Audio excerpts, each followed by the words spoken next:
Once upon a time, I made a magical dress. The behind the scenes. Yeah. Behind the scenes of me stuffing. Do you have it? I think so. Don't worry, I have it on video. Yeah, that's how you do it. Yeah. I made this dress for a movie premiere, mostly because it was special to me. It was a special moment, and I wanted a special dress to commemorate that.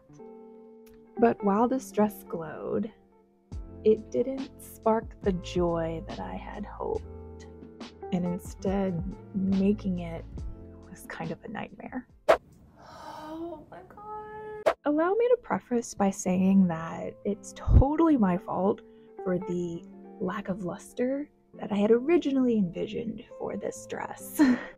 At the time, I was satisfied with this dress. She came in and accomplished what she needed to do, but I feel like I might have missed the mark for her full potential. Allow me to also say that this is in no way, shape, or form sponsored, but I would love to work with this fabric again and work with the company, because despite everything, I had such an amazing experience with it.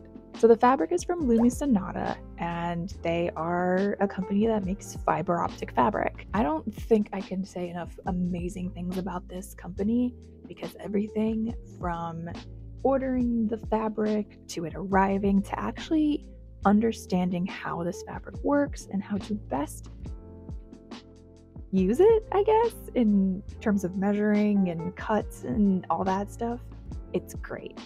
They have a ton of different options that you can choose from, and honestly, like I said, I don't think I can say enough good things about this product. That being said, this was one of my more expensive projects. Because of that, I wanted to be very thorough with my dressmaking in terms of measurements and doing a mock-up. The thing is, you should always do a mock-up for big projects, but I've been the kind of person who has an idea or a project and will just jump right into it. I have a very vague plan. I make it up as I go, spend a little too much money on materials and products, and that just gets added to the never-ending pile that is my crafting hoard corner. So this time I wanted to be extra careful and thorough in my measurements and making sure that I had enough for making this dress. And while I was excited leading up to the fabric arriving, when it finally did arrive, I was terrified. I could actually cry right now because I'm so stressed by this. Like, I'm cutting into it. We just gotta do it. We just gotta bite the bullet, right? We just gotta do it. We just gotta do it. We just gotta do it. Listen, future Allie, whoever has to edit this video, this is, if we pull this off.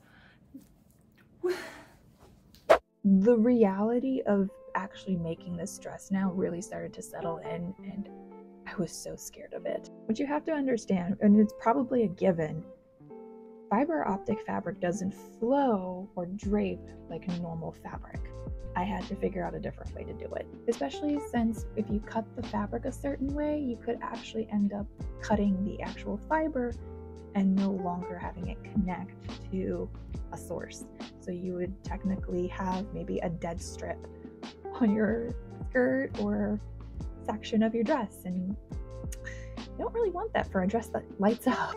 So after trial and error, I decided to just run with a sort of tube shape and made do with it.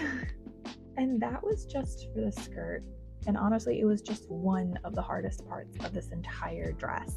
The bodice corset piece was really, really simple and really easy to do in terms of just cutting the shape out. I will put a link for the pattern that I used, but it was a very, very simple and very straightforward, I guess so, build. While it seems like this whole dressmaking experience wasn't as big of a nightmare as I kind of made it start out to be, that was literally 6 months condensed into just a couple of minutes. I had to also cut out and sew the underskirt because the actual fiber optic fabric was a little bit transparent.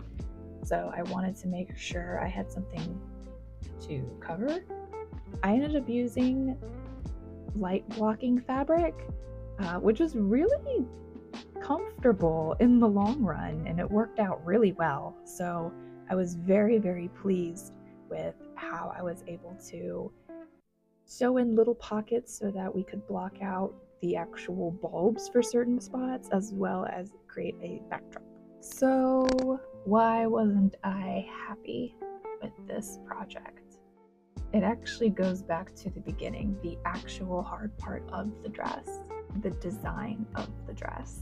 Looking back, I really am proud of what I achieved, especially given the fact that I've never used this kind of material before, and it was the first time I actually patterned and sort of made something from scratch for myself to wear at an event like this.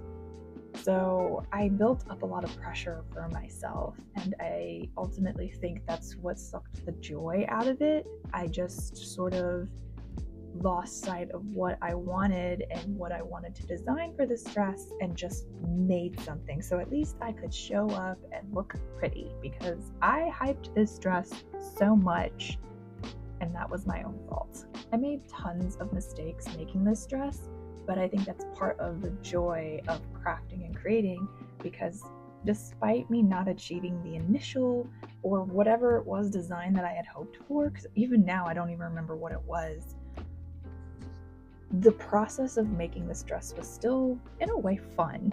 Sure, in the moment it was chaotic and stressful, but I still want to come back to it, and I still want to do more, and I want to get better in a sense.